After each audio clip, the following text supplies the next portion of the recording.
एक कथा में सुनाता हूं, सुनिएगा।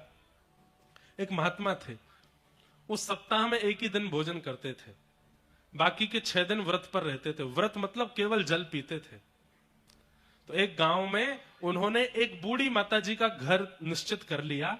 बूढ़ी माताजी अकेली रहती थी और रुई की बाती बनाती थी। वो बाती जाकर के विक्रय करती थी, उससे जो धन मिलता था उसी से अन्न खरीद करके घर में प्रसाद बनाती थी।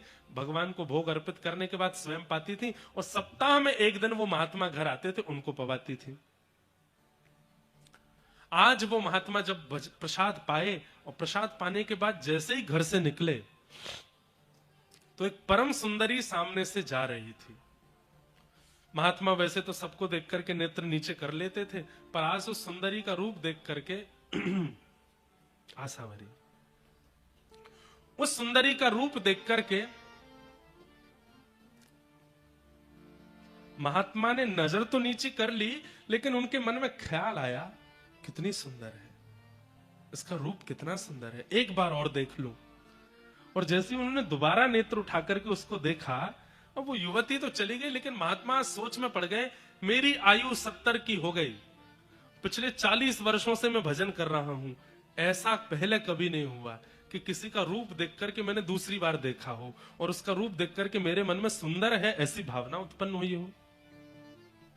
आज केवल सुंदर है इसलिए मैंने दूसरी बार देखा, कल इससे भी बुरा कुछ होगा, कल और कोई विचार मन में आएगा, और कोई क्रिया मन में आएगी, और कुछ हो, उससे पहले मुझे इसका इलाज करना पड़ेगा। भगवान श्रीमद् भगवत गीता में अर्जुन से कहते हैं, ध्यायतो विषयाम पुंसः संगस्तेषु उपजायते संजात संजायते कामः कामः क्रोधोऽभिजायते क्रोधात् भवति सम्मोहः सम्मोहात् स्मृति विभ्रम स्मृति भ्रंशात्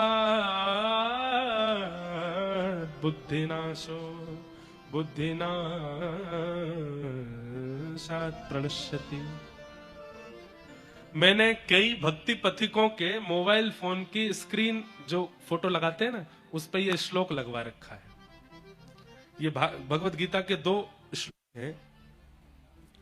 व्यक्ति का नाश कैसे होता है भगवान इस श्लोक में बता रहे हैं। भगवान कहते हैं, ध्यायतो विषयाम पुंसः। अर्जुन, व्यक्ति जब विषय का चिंतन करता है, विषय भोगता नहीं है, केवल सोचता है, कमरे में पड़े पड़े बिस्तर पर लेटे लेटे किसी विषय भोग का चिंतन करता है, वहीं से ही उसका नाश होना शुरू होता है। अर्जुन बोले कैसे? तब भगवान कहते हैं, विषय का चिंतन आज किया, पर कल वो विषय का चिंतन उसको करवाने के लिए ले जाएगा। जैसे आपने, अब मंच से मैं जितना बता सकता हूं उतना बताऊंगा।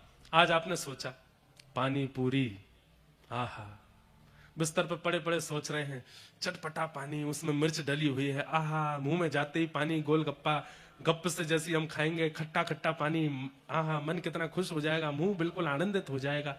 आज आपने केवल सोचा। ध्यायतो विषयाम पुंसा संगस्तेषु उपजायते। अगले दिन से क्या होगा? तब भगवान कहते हैं, वो जो कल रात में सोचा था वो कैसे मैं कर पाऊंगा, इसके लिए आप प्रयत्न करने लगोगे अगले दिन से। और संगात संजायते कामः। एक दिन क्या होगा? आज जो आपने सोचा कल से आप लग जाओगे कैसे करूं, 2-3 दिन में आप उसको कर लोगे, आप उसको कर लोगे। और जैसे ही आप करोगे उससे क्या होगा?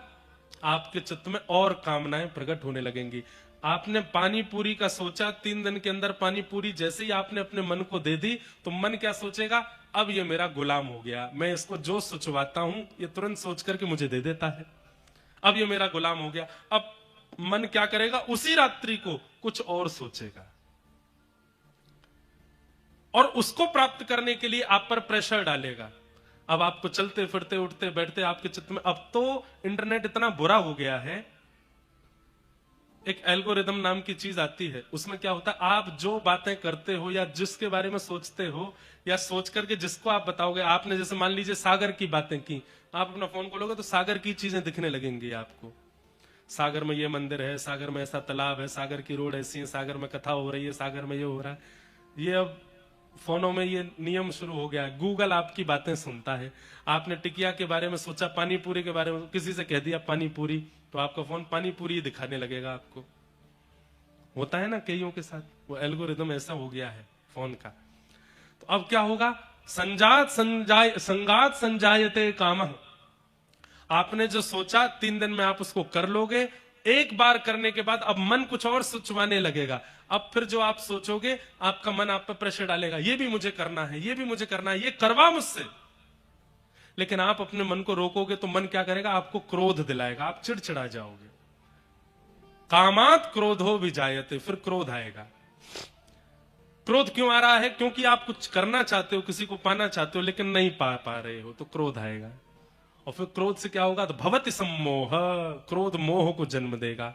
मोहात स्मृति विभ्रम, मोह से क्या होगा, बोले बुद्धि विभ्रम हो जाएगी, भ्रमित हो जाएगी। और स्मृति भ्रंशात बुद्धि नाश हो, फिर क्या होगा, बुद्धि का नाश होगा। और जैसे ही बुद्धि का नाश होगा, सब पता है आपको, अच्छा क्या है, गलत क्या है, सही क्या है, गलत क्या है, ये अच्छा है, ये बुरा है, सब पता होगा, लेकिन फिर भी आप वो करोगे जिससे आपका नाश हो। और बुद्धि नाशात प्रश्यति, व्यक्ति का नाश हो जाएगा। इसलिए चिंतन से बचो, बुरे चिंतन से। एकांत में जब भी होते हो, उस समय प्रयास करो कि कोई दूषित संसारी चिंतन आपको छेड़े ना, क्योंकि चिंतन ही आपके जीवन का नाश करता है, आपको पता नहीं चलता। इसलिए एकांत में भी व्यस्त रखो स्वयं को, कुछ ना कुछ करते रहो। भागवत जी का कुछ श्रवण करते रहो, भागवत जी का कोई एक अध्याय पाठ कर लो, रामायण जी पढ़ लो, गीता जी पढ़। एकांत मन को रहने मत दीजिए। आप जैसे ही मन को एकांतिक करोगे, तुरंत मन में कोई विकार उत्पन्न होगा। तो वो महात्मा, आज उन्होंने प्रसाद पाया, प्रसाद पाने के बाद उन्होंने कहा कि 40 साल मुझे भजन करते हो गए, किसी की सुंदरता देख के दोबारा देखने की इच्छा तो मेरे मन में प्रकट नहीं हुई, कुछ तो गड़बड़ हुआ है। लौट करके माँ के पास गए, बोले माँ, मैं सप्ताह में 1 दिन आपकी कुटिया प्रसाद पाने आता हूं, इतने साल से पा रहा हूं, आज तक ऐसा नहीं हुआ, आज कुछ विचित्र हुआ मेरे साथ, आपने भोजन में कुछ अलग डाला था क्या? माँ बोली नहीं, आप हर समय तोरई की सब्जी और 1 रोटी खाते, मैं वही बनाई थी। कुछ नमक ज्यादा या नींबू ज्यादा या कुछ और व्यंजन मिलाया था क्या? बोले कुछ भी नहीं किया। फिर मेरे मन में ये विकार कैसे आया? आप जहां से सब्जी खरीदती हैं वहीं से लाई थी। बोले सब कुछ बिल्कुल वैसा ही था जैसा 40 सालों से है, तो फिर आज परिवर्तन चित्त में क्यों आया मेरे? तब मां ने थोड़ा विचार किया और सोच के बताया, महात्मा एक बात इस बार नई हुई थी। बोले क्या? बोले मैं रुई की बाती बनाती हूँ, बाती बना करके बाजार में बेचती हूँ, उससे जो धन मिलता है उससे मैं रसोई का सामान लाती हूँ। पर इस बार एक बात हुई थी क्या, कि मैं जब रुई की बाती बना रही थी तो जिस प्रकाश में, दिए के प्रकाश में बैठ करके बाती बना रही थी, वो दिया बुझ गया था, उसका तेल खत्म हो गया था, थोड़ी सी रुई बची थी। तो थोड़ी सी रुई बचने, उसके लिए मैंने सोचा रात्रि हो गई है, अब मैं और तेल डाल के दिया क्या जलाऊं। आंगन में पड़ोसी की खिड़की पर दिया जला है, उसका प्रकाश आ रहा है, थोड़ी देर इसमें बैठ के बना लेती हूं। पड़ोसी के आंगन से आने वाले प्रकाश में बैठ करके मैंने दिया बनाए। महात्मा बोले पड़ोसी कौन है, इसके यहां धन कहां से आता है? बोले पड़ोसी मैंने सुना है कि उसकी पत्नी बच्चे यहां रहते हैं, आदमी तो बाहर ही रहता है। क्यों? वो डाकू है, वो जगह जगह जाके चोरी चकारी करता है, उससे जो धन मिलता है उसी से उसका घर चलता है, महीना 2 महीना में 1 बार आता है। महात्मा समझ गए, चोरी से कमाए गए धन से तेल खरीदा जाता है, उस तेल से दिया जलाया जाता है, उस तेल के दिया के प्रकाश में बैठ के आपने बाती बनाई और उस बाती को जाकर के बाजार में बेचा, उससे जो धन कमाया उससे सब्जी खरीद के आपने सिद्ध करके मुझे पवाई और मेरे मन में विकार आ गया। सोचिए, हम बच पा रहे होंगे कहीं भी? जहां इतना सा भाव चित्त में विकार ला सकता है, तो हम तो आए दिन कुछ ना कुछ गलत कर रहे हैं, हम बच पा रहे होंगे? इसलिए अपने आप को दूध का धुला ना समझा जाए, ना अपने आप को दूध का धुला बहुत माना जाए। सबको पता है और सब जानते हैं कि संसार में विकार युक्त सब है, बस जितना हो सके प्रयास करो कि हम बचें विकारों से और विचारों से। कैसे बचा जा सकता है? 24 घंटा ठाकुर जी को देना प्रारंभ कर दो। कृष्ण मन कृष्ण तन कृष्ण ही हमारो धन। आज सुबह सुबह एक पंक्ति में पढ़ रहा था किन की पंक्ति है मुझे नहीं पता, पर ये पंक्तियां बहुत सुंदर थी। वो 2 ही लाइन थी उसमें, तो मैं लिख के लाया कि अगर मन हुआ तो गाएंगे। अरे मन समल समल पग धरिए, अरे मन संभल संभल पग धरिए। इस जग में नहीं अपना कोई, इस जग में नहीं अपना कोई।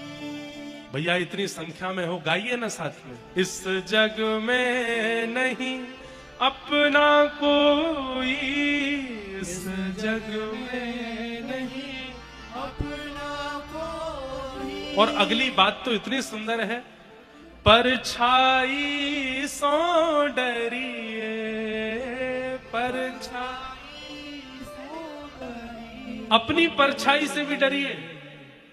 सूर्य के प्रकाश में जब अपनी परछाई को देखो तो उसको भी कह दो तू भी मेरी नहीं है, तू भी मेरे साथ नहीं। तो जब परछाई अपनी नहीं हो सकती तो और कौन अपना होगा। इस जग में नहीं अपना कोई, इस जग में नहीं अपना कोई। परछाई सो डरिए, परछाई सो डरिए। अरे मन संभल संभल पग धरिए, अरे मन संभल संभल पग धरिए। दौलत शौहरत कुटुंब कबीला, दौलत शौहरत कुटुंब कबीला। इन सोनेह कबहु न करिए, इन सोनेह कबहु न करिए। तो फिर राम नाम सुख धाम जगत में, राम नाम सुख धाम जगत में। हे राम नाम सुख धाम जगत में, राम नाम सुख धाम जगत में। सुमिर सुमिर भव तरिए, रे मन समल समल पग धरिए, रे मन समल समल पग। राम नाम सुख धाम जगत में, राम नाम धाम जगत में। सुमिर सुमिर भव तरिए, सुमिर सुमिर भव तरिए। अरे मन संभल संभल पग धरिए, अरे मन संभल संभल पग धरिए। ओ रे मन संभल संभल पग धरिए, रे मन संभल संभल पग धरिए। इस जग में नहीं आप ना कोई, परछाई सो डरिए। अपनी ही परछाई से डरिए, कोई अपना नहीं है इस संसार में।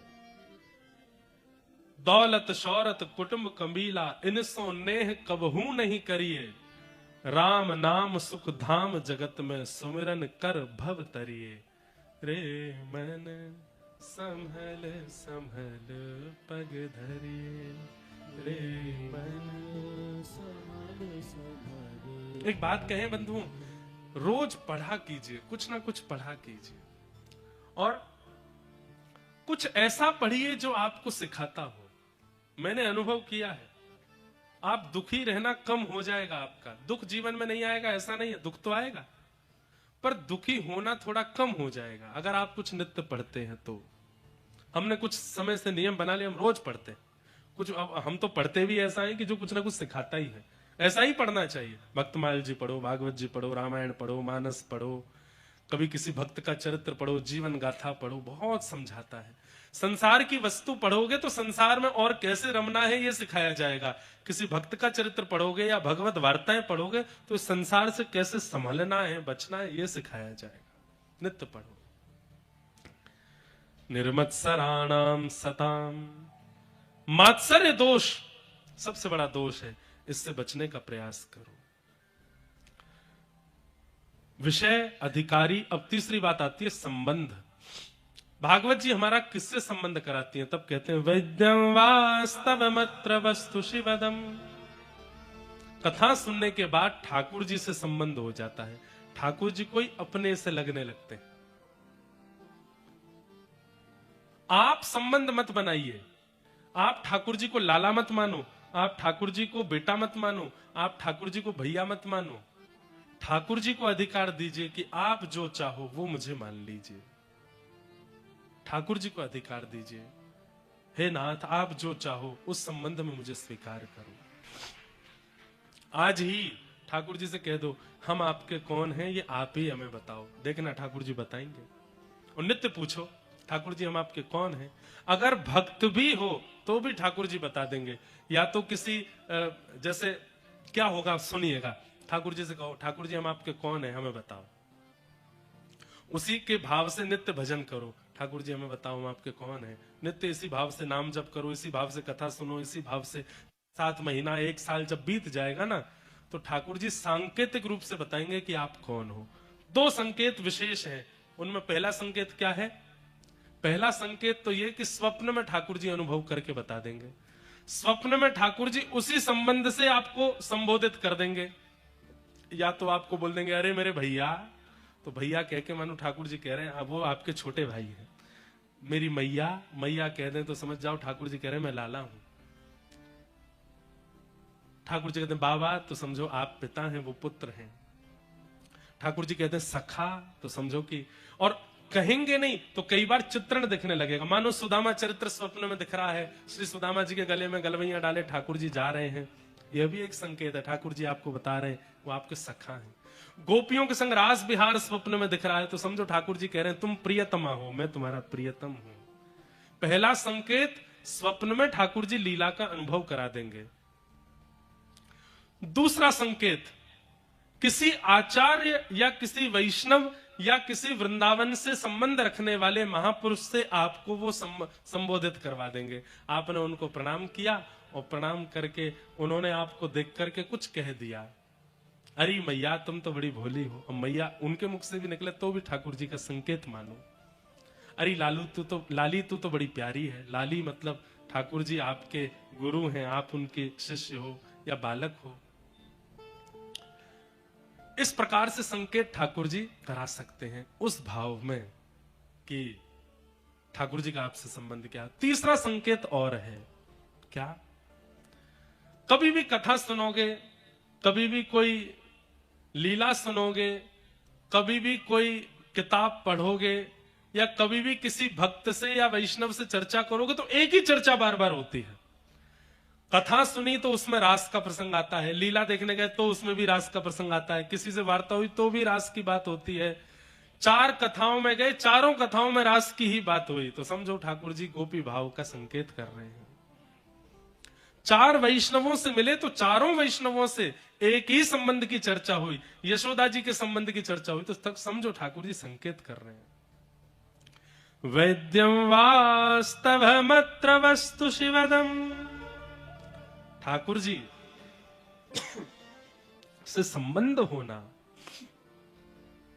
यह कथा का एक संकेत है, कथा का एक फल मान लीजिए कि ठाकुर जी के प्रति फिर भगवान की बुद्धि नहीं है, ठाकुर जी के प्रति कोई भगवत बुद्धि नहीं है, ठाकुर जी के प्रति अब अपनत्व की बुद्धि प्रकट हो चुकी है। कई लोग बोलते हैं हम मंदिर जाते हैं तो ठाकुर जी को देख के नेत्र सजल हो जाते हैं। नेत्र सजल क्यों होते हैं? हम कथा सुनने जाते हैं तो नेत्र सजल हो जाते हैं। हम किसी संत महापुरुष के दर्शन करते हैं तो हमारे नेत्र सजल हो जाते, क्यों? नेत्रों से आंसू क्यों आता है? कई जन्मों से बुला रहे हो, कोई तो नाता जरूर होगा। हमारे हृदय का एक स्वरूप है कि वो अति सामीप्यवर्ती का जब दर्शन करता है तभी उसमें भाव प्रकट होता है। हमारा मन ऐसे ही किसी के सन्मुख भाव प्रकट नहीं कराता। अति सामीप्यवर्ती जब सामने आता है या अति हृदय स्पर्शी कोई बात कह देता है तभी उसमें भाव प्रकट होता है, उसमें भावुकता आती है। ठाकुर जी को देख के, ठाकुर जी के जनों को देख के, कथा सुन करके यदि भाव उमड़ रहा है उसमें मतलब ठाकुर जी कोई संकेत कर रहे हैं।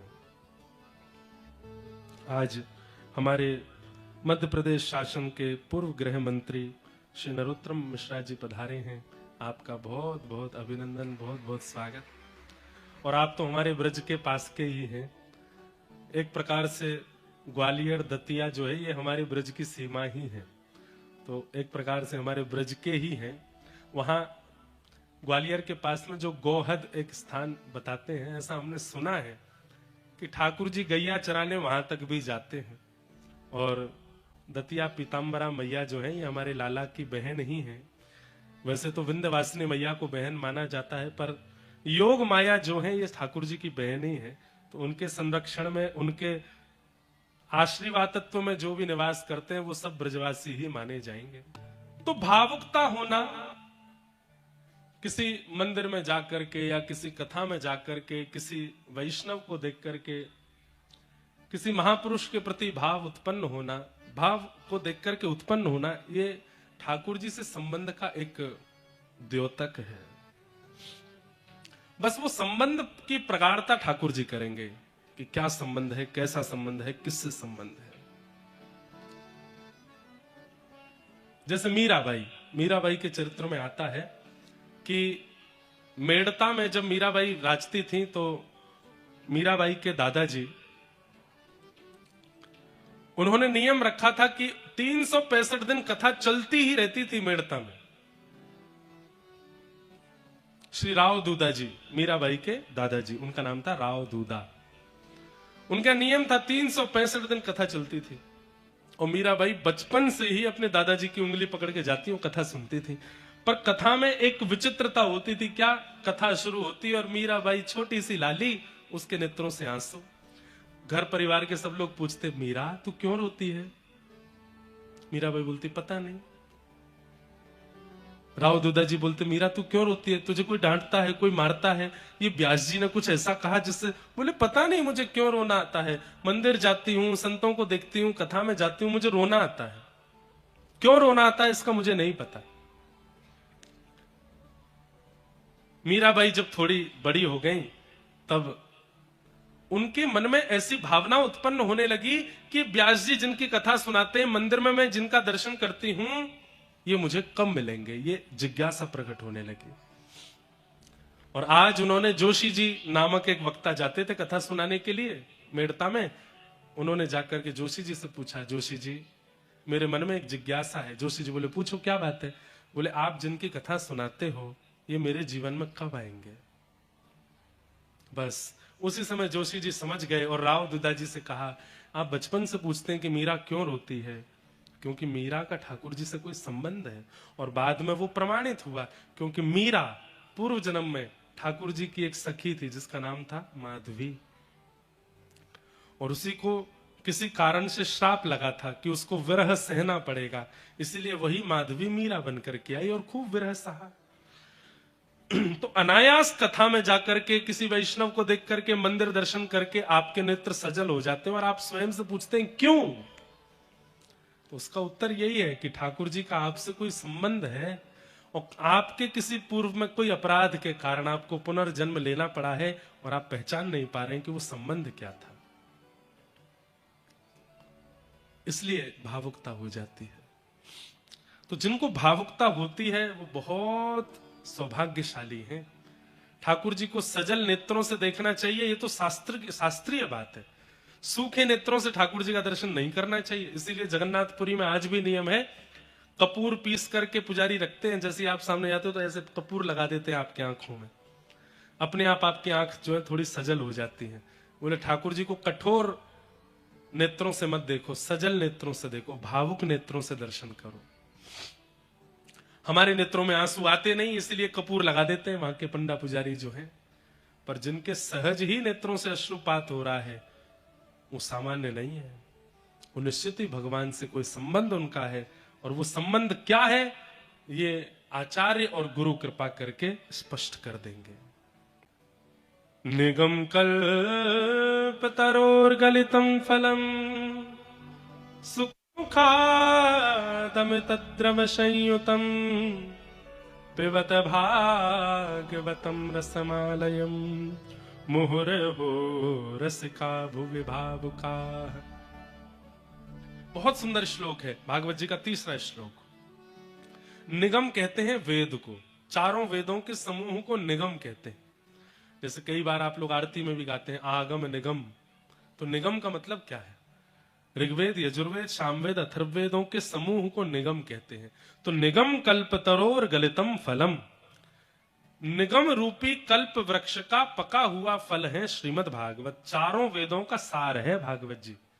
यदि आप श्रीमद् भागवत का श्रवण करते हैं तो एक प्रकार से आपने समस्त वेदों का श्रवण कर लिया, समस्त वेदों का भाव सुन लिया। निगम कल्पतरोर गलितम फलम, और श्रीमद् भागवत क्या है? फल है। श्रीमद् भागवत फल है। इसका मतलब क्या है? फल कब मिलता है? प्रयास करने पर, प्रयत्न करने पर, पुण्य करने पर फल मिलता है। कथा सुनने को मिल रही है, कथा जीवन में हो रही है, इसका मतलब प्रयास किया जा चुका है, इसका मतलब प्रयत्न किया जा चुका है, पुण्य किया जा चुका है, उन सब का फल मिल रहा है कथा के रूप में। निगम कल्पतरोर गलितम फलम। आप लोग आज यहां कथा में बैठे हैं, सागर वाले तो कुछ ज्यादा ही पुण्य कर रहे हैं।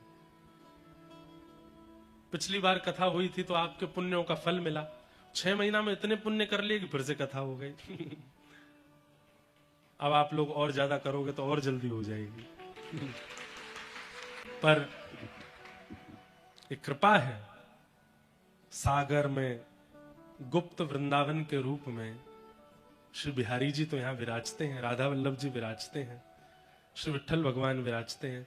हम अभी अस्वस्थ हैं, इसलिए 1-2 दिन तो अभी नहीं निकल पाए। जैसे नेक थोड़े तंदुरुस्त होंगे, दौड़ दौड़ के जाएंगे, सब जगह प्रणाम करके आएंगे। और महाराज चिरौंजी की बर्फी की तो कहने क्या, मुझे किसी ने आकर के कह दिया, बोले महाराज जी चिरौंजी तो होती ही नहीं है इस बर्फी में। मैंने कहा है, बिना चिरौंजी की बर्फी है, लेकिन वो भी बड़ी स्वादिष्ट होती है।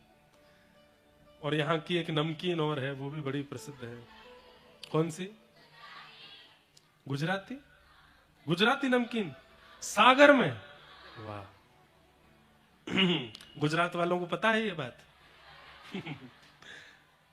तो ये सब भी आप सब लोगों का सुख है। रात्रि में कभी कभी पिछली बार के हमको सारे दिन याद आ जाते हैं। रात्रि में चूल्हे पर भोजन किया था, बढ़िया बढ़िया। यहाँ की एक वस्तु हमको बड़ी पसंद आई, वो उसका नाम तो हमको नहीं पता।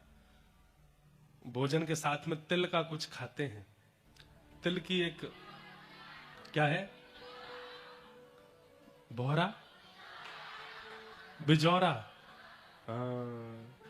मिर्च खाते हैं, उसको भी तला करके बिजौरा, और ये सब भोजन भी बहुत स्वादिष्ट, बिल्कुल ग्राउंडेड भोजन है, मतलब हाईटेक नहीं है, जमीन से जुड़ा हुआ भोजन भी, सब आनंद है। बस जल्दी थोड़े न स्वस्थ हो जाएं, फिर देखो हमारे ऊधम फिर शुरू होंगे। सागर में खूब सुख मिलता है।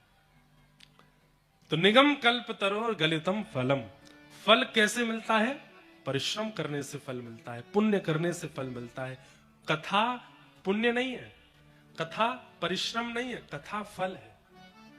कथा का होना फल की प्राप्ति होने के समान है। फल से कभी फल नहीं मांगा जाता।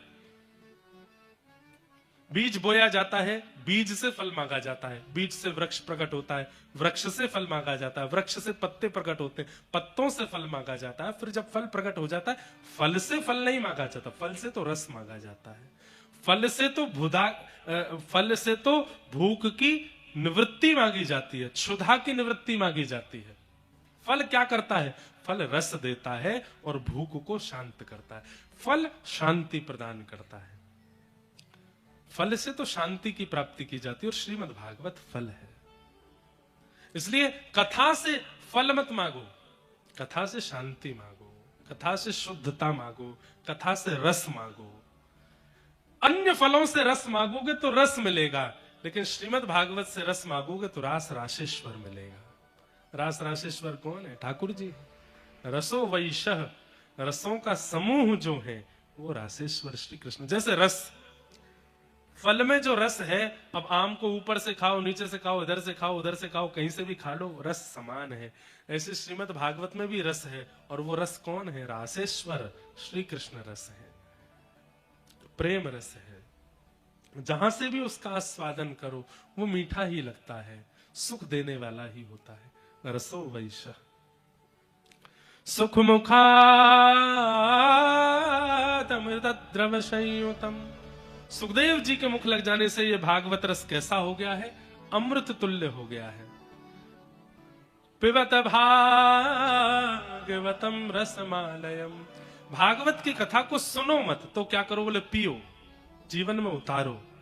मोहर हो रसिका भुवि भावुका। हे रसिक जनों, हे श्रोता जनों, हे प्रिय जनों, इस भागवती कथा को पीते रहो, सुनते रहो, इसका रस आस्वादन करते रहो, सदा इस रस में छके रहो। रोम रोम होम मैं तो श्रवण मई रे, कृष्ण नाम जपते श्रवण सुनो रियाली। ये रस कभी आप इससे ऊबो नहीं, सदा ये चित्त में आपके बना रहे, ये इच्छा आपके चित्त में होनी चाहिए। इस प्रकार 3 श्लोकों में मंगलाचरण करके अब सूत जी महाराज कथा कहना प्रारंभ करते हैं और अपने गुरु को प्रथम प्रणाम करते हैं। यम प्रव्रजल तमनुपेतमपेत कृत्यम द्वैपायनो विरह कातर्या जुहाव। पुत्रेति तन्मयतया तरवोभिनेदु तम सर्वभूत हृदयम मुनिमानतोस्मि। अपने गुरु को प्रणाम किया और गुरु प्रणाम करने के बाद अब यहां से कथा कहना शुरू करते। बंधुओं, किसी भी कार्य के प्रारंभ में और हर दिन के प्रारंभ में अपने गुरु का स्मरण करो और गुरु से एक ही प्रार्थना करो, हे गुरुदेव, आज इस दिन में मुझसे कोई असद क्रिया ना बने, ऐसी रक्षा आप मेरी करना। अभिमान मुझ में ना आवे, ये रक्षा मेरी करना। नित्य अपने गुरु का स्मरण करके जब व्यक्ति कार्य में रत होता है, उस व्यक्ति से कोई अशद क्रिया नहीं बनती। फिर आप बिना गुरु स्मरण करे यदि अपने दिन का प्रारंभ और अपने जीवन में आगे बढ़ते हैं तो आपसे कुछ ना कुछ गलतियां और असद क्रिया होती ही हैं। इसलिए गुरु स्मृति नित्य रखो। आपको हमारे गुरु नहीं है तो जिनके गुरु नहीं है वो क्या करें? 2 बातें। पहली, जगत गुरु कौन है? श्री कृष्ण जगत गुरु है।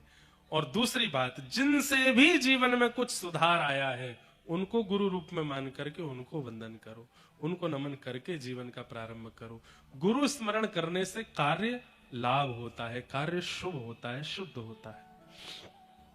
गुरु प्रणाम करके सूत जी महाराज अब कथा कहना प्रारंभ करते हैं और सबसे पहली बात क्या कहते हैं? धर्मस्वनिष्ठितः पुंसाम् विश्वक्सेन कथासु यः नोत्पादयेदधिरतिं श्रम एव हि केवलम्। बहुत ध्यान से सुनिएगा, कितनी अच्छी बात।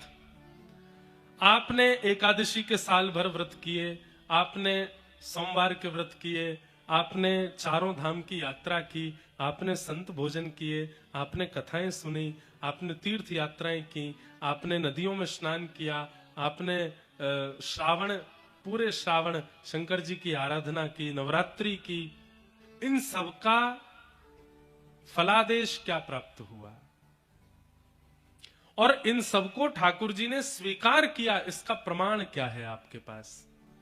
आपने जाकर के अपनी अर्चना निवेदित की पर ठाकुर जी ने उसको स्वीकार किया, अंगीकार किया, इसका आपके पास में प्रमाण क्या है? तब यहां पर कहते हैं धर्मस्वनिष्ठितः पुंसाम विश्वक्सेन कथासु यः। जब आप कथा सुनने के लिए बैठते हैं और कथा जितनी देर चलती है, एक क्षण के लिए भी आपका मन इधर उधर व्याकुल नहीं होता है, तो ये इस बात का प्रमाण है, कथा में मन लगना इस बात का प्रमाण है कि साल भर की निवेदित की गई क्रिया ठाकुर जी ने स्वीकार की है। कथा में मन नहीं लग रहा, मन इधर उधर जा रहा है, पैर में दर्द हो रहा है, कमर में दर्द हो रहा है, भूख लग रही है, प्यास लग रही है, चाय की इच्छा हो रही है, मन हो रहा है कथा पूरी हो तो हम जाएं, नींद आ रही है, आदि आदि ये सब स्थितियां कथा में बनना। अरे कोई आकर के बगल में बैठ गया, पता ही नहीं चला कौन था, ऐसी स्थिति कथा में रहनी चाहिए। पर आपको प्रत्येक स्थिति का भान रहता है, पीड़ा होती है, समय का पता रहता है, सर्दी लगती है, गर्मी लगती है, पसीना आते हैं, दुखी होते हैं, तो समझो कि आपके द्वारा किए गए जितने भी भाव हैं वो ठाकुर जी ने स्वीकार नहीं किए। पर कथा में एक चित्त लगा करके बैठे और ऐसे निवृत्त होकर के कथा श्रवण करने लगे कि भूल गए कि 4 घंटे व्यतीत हो गए हैं। समझो आपके द्वारा प्रदान की गई समस्त क्रिया ठाकुर जी ने स्वीकार की और ठाकुर जी उससे प्रसन्न है, तभी कथा में चित्त लगता है। कथा में चित्त लगने का मतलब क्या है? ठाकुर जी चाहते हैं कि आप अपना कल्याण करो। और कथा में चित्त ना लगने का मतलब क्या? ठाकुर जी चाहते हैं भैया संसार कैसे चलेगा, लगे रहो संसार में, ज्यादा मन मत लगाओ कथा में। क्यों? मन कथा में नहीं लगेगा तो संसार के विषय विकार बनेंगे, तो बढ़िया है। ठाकुर जी को संसार की भी चिंता होती है कभी कभी। अब कभी एक कथा आती है, ध्यान से सुनिएगा। हमारे दक्षिण भारत में एक आचार्य चरण हुए, उनका नाम था रामानुजाचार्य, जिनकी परंपरा में हमारी दीक्षा है, रामानुज परंपरा। और रामानुज परंपरा में श्री रामानुजाचार्य जी के पूर्व आचार्य, उनसे भी पहले एक आचार्य हुए, उनका नाम था यामुनाचार्य। यहां पर भी एक दिन दीक्षा का क्रम होना है, पर वो कब होगा वो हम कल कथा में बता देंगे। तो जितने भी वैष्णवों की दीक्षा होनी है हो सकता है कि विश्राम दिनों में ही वो क्रम बन पाएगा, तो इसलिए कल तक और प्रतीक्षा कर ले। कैसे दीक्षा होगी, कब होगी, कहाँ होगी, क्या क्या नियम होंगे, वो सब आप लोग पालन कीजिएगा। और हम एक बात और सार्वजनिक रूप से कह दें, अगले साल एक कथा होगी 4 दिन की, जिस कथा का लाइव प्रसारण नहीं होगा, कहीं भी उस कथा को देखा सुना नहीं जाएगा।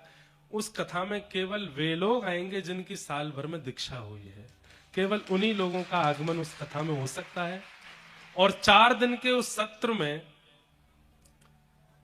हमारी परंपरा में भगवत प्राप्ति की सुलभता कैसे है, भगवत अनुभव की सुलभता कैसे है, परंपरा के लोगों को क्या क्या नियमों का पालन करना चाहिए, उन्हीं भावों की वहां बात की जाएगी। तो बाहर के लोगों का आना उसमें कोई मतलब भी नहीं बनता। जो रामानुज परंपरा में है, केवल उन्हीं को आने का अधिकार होगा उस कथा में।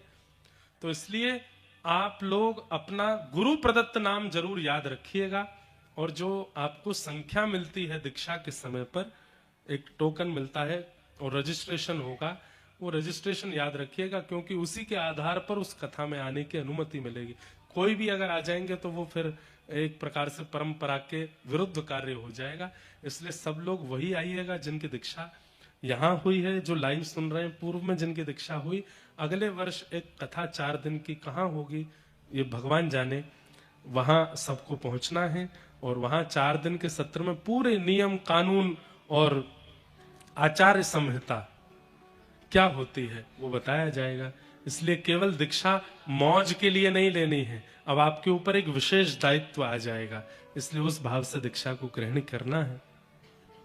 तो हमारी परंपरा में एक आचार्य हुए यामुनाचार्य जी और रामानुजाचार्य जी। तो रामानुजाचार्य जी का मन हुआ कि मैं श्रीरंगम जाकर के यामुनाचार्य जी से दीक्षा ले लूं। तो रामानुजाचार्य जी रहते थे कांची में और यामुनाचार्य जी रहते थे श्रीरंगम में। रामानुजाचार्य जी की इस इच्छा से ठाकुर जी को चिंता हो गई। बहुत ध्यान से सुनिएगा, ठाकुर जी को क्या चिंता हो गई? ठाकुर जी को यह चिंता हो गई, कहीं रामानुजाचार्य और यामुनाचार्य ये दोनों मिल गए तो ये दोनों मिलकर के पूरी दुनिया का कल्याण कर देंगे और पूरी पृथ्वी का वैकुंठ गमन हो जाएगा। पृथ्वी पर एक भी इंसान का पुनर्जन्म नहीं होगा। और कहीं अगर पुनर्जन्म की स्थिति बंद हो गई तो फिर पृथ्वी कैसे चलेगी? क्योंकि इन दोनों में इतनी सामर्थ्य है, ये दोनों एक होकर के पूरी पृथ्वी का कल्याण कर सकते हैं। तो इसलिए भगवान ने भी मन बना लिया कि इन दोनों का कैसे भी करके कल्याण ना, दोनों का मिलन ना हो। सोचिए, भक्त से भक्त का मिलना होता है तो हम लोग कहते हैं भैया भगवान की बड़ी कृपा जो तुम हमको मिले। लेकिन कई बार किसी भक्त से हमारा नहीं मिलना होता, ये भी भगवान की इच्छा होती है। क्यों? ठाकुर जी जानते हैं ये दोनों कहीं मिल गए तो दोनों मिलके इतना भजन करेंगे, इतना भजन करेंगे, पूरी पृथ्वी का कल्याण यही दोनों कर देंगे। और ऐसा हुआ। रामानुजाचार्य जी कांचीपुरम से निकले तो यामुनाचार्य जी ने भगवान से प्रार्थना की कि भगवान, रामानुजाचार्य जी को मैं दीक्षा देना चाहता हूं। तो भगवान बोले 7 दिन बाद देना। बोले क्यों 7 दिन बाद क्यों? बोले 7 दिन हम कह रहे हैं इसलिए 7 दिन बाद देना। 7 दिन इसलिए भगवान ने चुने कि 2 दिन तो संदेशा भेजने में लगेगा और फिर 2 दिन संदेशा जो सुनाएगा उसके बाद आज्ञा लेकर के वो वहां से निकलेंगे 2 दिन बाद, और फिर 2 दिन उनको आने में लगेगा और 6 दिन पूरे होंगे तो 6 दिन बाद यामुनाचार्य जी का भगवत धाम गमन हो जाएगा। रामानुजाचार्य जी के आने से पहले ही यामुनाचार्य जी को भगवत धाम जाना पड़ेगा। क्यों? क्योंकि अगर ये दोनों मिल गए तो कल्याण नहीं हो पाएगा संसार का। जैसे ही रामानुजाचार्य जी निकले कांचीपुरम से, जैसे ही उन्होंने श्री रंगम में प्रवेश किया, उनके प्रथम चरण रखते ही यामुनाचार्य जी भगवत धाम को चले गए। रामानुजाचार्य जी ने जैसे ही आकर के देखा तो यामुनाचार्य जी तो भगवत धाम जा चुके थे। तो भगवान से इतने नाराज हो गए रामानुजाचार्य जी कि मेरे गुरुदेव को आपने मुझसे छीन लिया, पहली बार भी हम दोनों को मिलने नहीं दिया। लेकिन श्रेष्ठ शिष्य की योग्यता देखो, जब यामुनाचार्य जी गए तो उनकी 3 उंगलियां बंद थी, 1 उंगली खुली हुई थी। मतलब वो जाते जाते भी रामानुजाचार्य जी को ज्ञान दे ही गए और रामानुजाचार्य जी उससे समझ गए कि क्या कहना चाहते हैं। पहला ज्ञान, हे गुरुदेव आप चाहते हैं कि मैं श्री भाष्य लिखूं, ये कहते ही यामुनाचार्य जी की 1 उंगली खुल गई। दूसरी बात आपने कही कि आप चाहते हैं कि दक्षिण भारतीय परंपरा में हमारे शास्त्रों का जो निर्माण किया गया है इसको मैं संस्कृत भाषा में बद्ध करूं, इतने में दूसरी उंगली खुल गई। आप चाहते हैं कि मैं श्री वैष्णव परंपरा का जो प्रचार है वो उत्तर भारत तक और पूरे सार्वजनिक रूप से पूरे विश्व में फैलाऊं, तीसरी उंगली खुल गई। दीक्षा हो गई रामानुजाचार्य जी की। मृतक गुरु के द्वारा भी दीक्षा ग्रहण कर ली। उसके बाद में फिर ऐसा भी हुआ कि रामानुजाचार्य जी ने नियम ले लिया कि मैं श्री रंगनाथ भगवान का दर्शन नहीं करूंगा। क्यों? इन्होंने मेरे गुरुदेव को मुझसे छीन लिया, मेरे मिलने से पहले ही मुझको दूर कर दिया। तो फिर बाद में बहुत सुंदर कथा आती है, फिर रामानुजाचार्य जी को ठाकुर जी ने बुलवाया और बड़ी योजना बनवा करके सुंदर उनका दर्शन किया। कहने का अभिप्राय,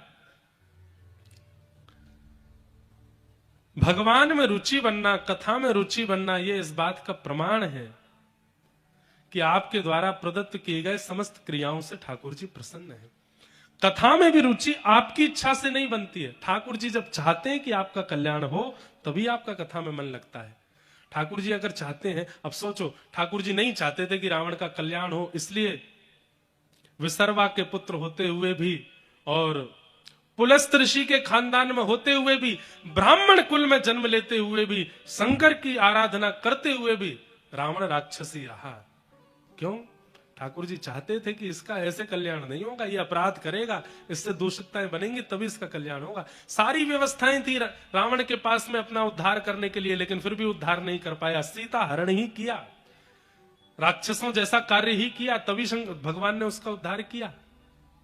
और कहा सबरी, दूर दूर तक कोई संत नहीं, कोई महात्मा नहीं, कोई ऋषि नहीं, केवल प्रतीक्षा करते करते करते राम जी द्वार पर आए, झूठे बेर खा करके कल्याण कर दिया। जिसका कल्याण ठाकुर जी को करना होता है, उसकी इच्छा, उसके स्वभाव, उसकी मन, उसकी वृत्ति को ठाकुर जी बना ही देते हैं इतना पवित्र कि वो कथा सुन करके अपना कल्याण कर ले। पर कई लोगों को पड़ोसी हैं फिर भी कथा में नहीं आ रहे, 4 कदम की दूरी पर घर है फिर भी कथा में नहीं आ रहे, दुनिया को आते जाते कथा में देख रहे हैं फिर भी मन में इच्छा नहीं हो रही कि कथा में जाए। इसका मतलब ये उनकी इच्छा नहीं है, ऐसा नहीं, ठाकुर जी ही नहीं चाहते कि वो कथा सुने। क्यों? पूर्व में ऐसा कुछ किया होगा जिसका फल भोगना है, कथा में जाएंगे तो सुधर जाएंगे, और सुधर गए तो फिर वो पूर्व का क्रम कैसे भोगेंगे। इसलिए अपना पीठ थपथपाइए और खुश हुआ कीजिए कि आपको कथा सुनने को मिल रही है। ठाकुर जी चाहते हैं कि आपका कल्याण हो, आपका उद्धार हो।